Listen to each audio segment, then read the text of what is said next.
જામનગર શહેરમાં રેલવે તંત્ર દ્વારા જમીન ખાલી કરવાની નોટિસ આપવામાં આવતા સ્થાનિકોમાં ભારે રોષ ફેલાયો છે।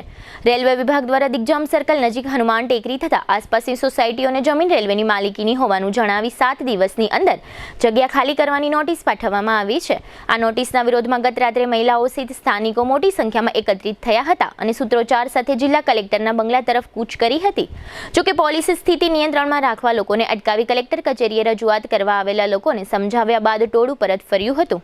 આંદોલનનો ક્રમ બીજા દિવસે એટલે કે આજે શુક્રવારે પણ યથાવત રહ્યો હતો।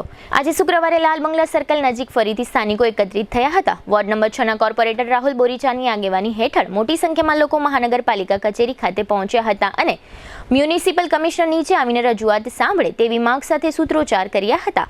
પરિસ્થિતિ ઉગ્ર બનતા પોલીસે કાયદો અને વ્યવસ્થા જાળવવા માટે કોર્પોરેટર રાહુલ બોરીચા સહિત અનેક લોકોની અટકાયત કરી હતી। 2 બસમાં ભરીને સ્થાનિકોને પોલીસ સ્ટેશન ખાતે લઈ જવામાં આવ્યા હતા, જેના પગલે અન્ય ટોળા વિખેરાઈ ગયા હતા। બાદમાં તમામ અટકાયતમાં લીધે લોકોને મોડેથી મુક્ત કરવામાં આવ્યા હતા। હાલમાં રેલવે દ્વારા આપવામાં આવેલી નોટિસને લઈને સ્થાનિકોમાં અસમંજસ અને ચિંતા યથાવત છે। આગામી દિવસોમાં પ્રશાસન અને રેલવે તંત્ર શું નિર્ણય લે છે તેના પર સૌની નજર છે। પોલીસ તંત્ર સમગ્ર મામલે એલર્ટ મોડમાં છે અને કાયદો વ્યવસ્થા જળવાઈ રહે તે માટે જરૂરી પગલાં લેવામાં આવી રહ્યા છે। રેલવે તંત્ર દ્વારા આપવામાં આવેલી નોટિસ અંગે કોર્પોરેટર રાહુલ બોરીચાએ આપેલી વિગતો પ્રસ્તુત છે। આજરોજ અમે મેયરશ્રીને રજૂઆત કરવા આવ્યા છે કે ગયા 3 વર્ષથી 4 વર્ષથી અમારા વિસ્તારમાં રેલવે અને સ્થાનિક લોકો વચ્ચે અસમંજસની સ્થિતિ છે કે આડેધડ એ લોકો ગમે તે સ્થાનિકને એનું નામ પૂછીને નોટિસ ફટકારે છે અને અઠવાડિયા 10 દિવસની અંદર આવીને મન ફાવે એમ ડેમોલિશન કરીને વયા જાય છે।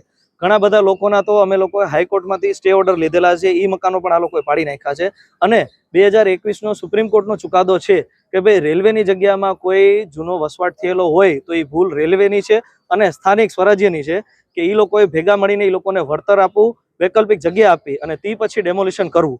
પણ આ લોકો જાણે બંધારણને તો નેવે મૂકીને મન ફાવે એવી રીતના કામગીરી કરવા માંડ્યા છે અને અત્યારે મારા વિસ્તારમાંથી ઓછામાં ઓછા 200 થી 250 માણસો અહીંયા આવતા હતા મેયરશ્રીને રજૂઆત કરવા, એ બધાને નાકાબંધી કરીને બધાને રોકી લીધા।